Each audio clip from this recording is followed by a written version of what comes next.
الحمد لله جل وعلا، وصلى الله على نبيه المصطفى وأمينه على وحي السماء، شافع الشفعاء يوم الجزاء، خاتم المرسلين والأنبياء، وعلى آله النجباء وأصحابه الأتقياء، ومن بهديهم اقتدى وبآثارهم اقتفى، من المفسرين والمحدثين والفقهاء إلى يوم الجزاء. أما بعد، فأعوذ بالله من الشيطان الرجيم. بسم الله الرحمن الرحيم. يا أيها الذين آمنوا اتقوا الله حق تقاته ولا تموتن إلا وأنتم مسلمون، واعتصموا بحبل الله جميعا ولا تفرقوا. وقال النبي صلى الله عليه وسلم: لا تحاسدوا ولا تباغضوا ولا تناجشوا، وكونوا عباد الله إخوانا. المؤمن أخو المسلم، بحسب امرئ من الشر أن يحقر أخاه المسلم، أو كما قال صلى الله عليه وسلم. اسٹیج پر جلوہ فروز استاد محترم، اس مدرسے کے اور اس جلسے کے سرپرست محترم حضرت مولانا محمد عرفان صاحب اور دیگر علماء کرام اور میرے دینی اور ایمانی بھائیوں، آپ حضرات کافی دیر سے پروگرام سماعت فرما رہے ہیں۔ ان جلسوں کی نسبت سے آپ حضرات کو علماء کرام کا دیدار نصیب ہوتا ہے، اور آپ حضرات اپنے ان مدارس کے اندر جو کچھ خرچ کر رہے ہیں، جو قربانیاں دے رہے ہیں، اس کا نتیجہ آپ کے سامنے آتا ہے۔ آپ حضرات اپنے ان چھوٹے چھوٹے سے معصوم بچوں کا پروگرام سنتے ہیں، ان کی باتیں سنتے ہیں، قرآن کریم کی تلاوت سنتے ہیں۔ اس مناسبت سے مدرسے کی سالانہ رپورٹ بھی آپ حضرات کے سامنے، اساتذہ کرام کی کارکردگی بھی آپ حضرات کے سامنے آ جاتی ہے، اور اسی مناسبت سے آپ حضرات کو علماء کرام کی زیارت کا شرف بھی حاصل ہو جاتا ہے، اور دین کی نسبت سے کچھ نہ کچھ باتیں ہمارے کانوں میں پڑ جاتی ہیں کہ جن سے ہمارا دین جذبہ بیدار ہوتا ہے اور عمل پر جو ہے ہم ابھرتے ہیں۔ میں آپ حضرات کے سامنے، چونکہ وقت مختصر ہے اور بڑی تیزی کے ساتھ گزرتا چلا جا رہا ہے، بہت ہی مختصر انداز میں قرآن کریم کی وہ آیات جو میں نے آپ حضرات کے سامنے تلاوت کی، اور نبی کریم صلی اللہ علیہ وسلم کی وہ حدیث جو آپ کے سامنے تلاوت کی گئی، اس کی روشنی میں چند باتیں عرض کرنے کی کوشش کرتا ہوں۔ اللہ تبارک و تعالی ہمیں غور سے سننے کی اور ان پر عمل کرنے کی توفیق نصیب فرمائے۔ میرے بھائیو، اللہ تبارک و تعالی ارشاد فرماتے ہیں: یا ایھا الذین آمنوا اتقوا اللہ حق تقاتہ، اے وہ لوگوں جو ایمان لے آئے۔ ایمان کسے کہتے ہیں؟ ایمان کہتے ہیں نبی کریم صلی اللہ علیہ وسلم جو کچھ بھی تعلیمات اللہ تبارک و تعالی کی طرف سے لائے ہیں،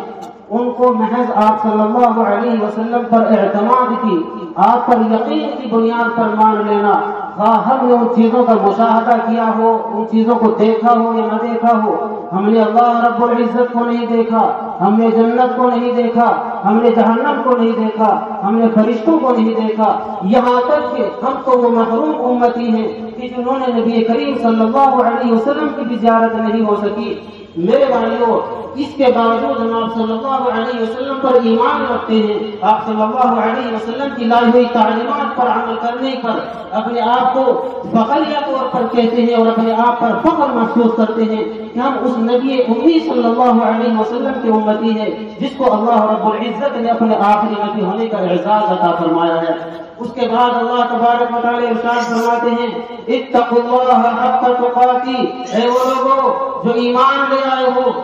اللہ تبارک و تعالی سے ڈرو، اللہ کا تقوی حاصل کرو، اللہ کا تقوی حاصل کرو۔ میرے بھائیو، ایمان لانے کے بعد انسان کی جو کیفیت ہونی چاہیے، ایک مسلمان کی جو کیفیت ہونی چاہیے کہ جس کیفیت کے حاصل ہونے کے بعد برائیاں کرنے کو اس کا دل نہ کرے، وہ برائیوں سے دور ہوتا چلا جائے اور اچھائیاں کرنے کو،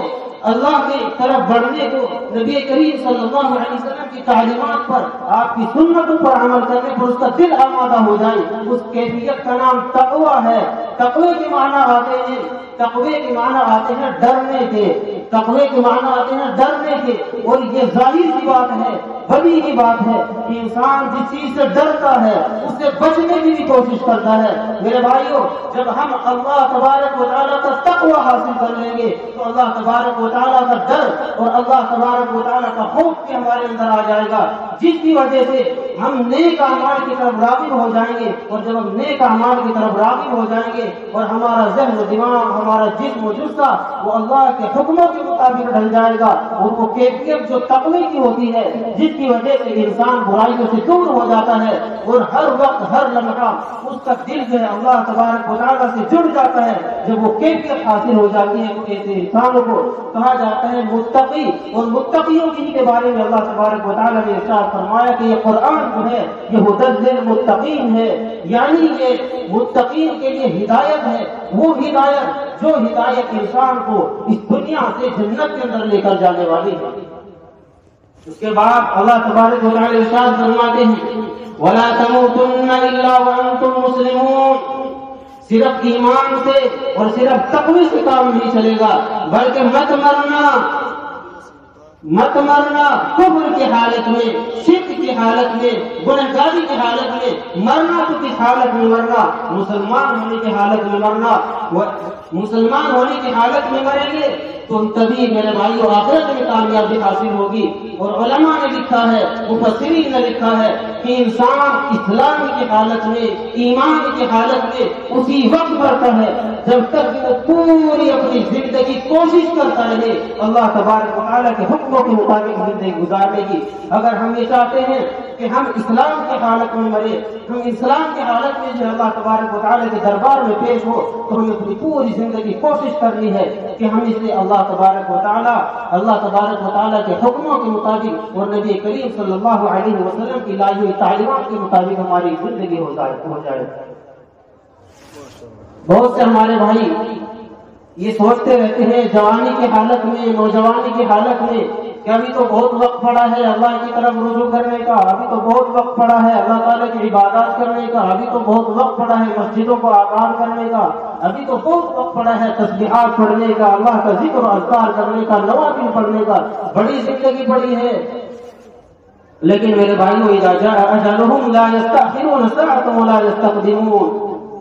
جب موت کا وقت آئے گا تو ایک لمحہ بھی آگے پیچھے نہیں ہوگا، وہ فوراً آگے پہنچے گا۔ اور مفسرین نے لکھا ہے کہ جب انسان ساری زندگی کوشش کرتا رہے گا اللہ کے حکموں کے مطابق زندگی گزارنے کی، ایمان کی حالت میں، اسلام کی حالت میں، اس کی موت تبھی ہو سکتی ہے۔ اور اگر وہ یہ سمجھتا رہے کہ صرف جب آخری اسٹیج پر، عمر کے آخری اسٹیج پر پہنچیں گے تو تب جو ہے ہم اللہ تبارک و تعالیٰ کی طرف رجوع کریں گے اور اللہ کی عبادات کے اندر مشغول ہوں گے، تو میرے بھائیوں پھر گارنٹی نہیں ہے، گارنٹی ہے تو اس وقت ہے جب ساری زندگی ہماری اللہ کے حکموں کے مطابق گزرے، کم سے کم کوشش تو کریں۔ تو وَلَا تَمُوتُنَّ إِلَّا وَأَنْتُمْ مُسْلِمُونَ، اور وَاعْتَصِمُوا بِحَبْلِ اللَّهِ جَمِيعًا وَلَا تَفَرَّقُوا، اللہ کی اس رسی کو مضبوطی سے تھام لو۔ اللہ کی رسی سے کیا مراد ہے؟ حضرت عبداللہ بن عباس رضی اللہ عنہ ارشاد فرماتے ہیں کہ کتاب اللہ و حبل اللہ الممدود من السماء الى الارض، اللہ کی رسی سے مراد کتاب اللہ ہے، کلام اللہ ہے، جس کی تلاوت، جس کی تعلیم اس مدرسے کے اندر دی جا رہی ہے۔ جب ہم اللہ تبارک و تعالیٰ کی لائی ہوئی اس کتاب کے ساتھ جڑیں گے تو گویا کہ ہم اللہ کی اس رسی کو مضبوط تھام لیں گے جو اللہ تبارک و تعالیٰ نے آسمان کی دنیا تک لٹکائی ہوئی ہے۔ جب ہم اللہ کی اس رسی کے ساتھ مضبوطی کے ساتھ جڑ جائیں گے تو میرے بھائیوں گناہوں کے اندر مبتلا ہونا اور پھر برائیوں کے اندر مبتلا ہونا اور کفر اور شرک کی برائیوں کے اندر مبتلا ہونا، کینے اور حسد کی برائیوں کے اندر مبتلا ہونا، ایسی صورتحال میں جب ہم ان برائیوں سے بچیں گے تو یہ اسی وقت ممکن ہے جب ہم اللہ تبارک و تعالیٰ کی اس رسی کو مضبوطی کے ساتھ تھام لیں۔ اور اس رسی کو مضبوطی کے ساتھ تھامنے کے لیے ضرورت ہے کہ ہم ان اہل اللہ کے دامن کو تھام لیں، ہم ان مدارس کے دامن کو تھام لیں، ہم ان مدرسوں کا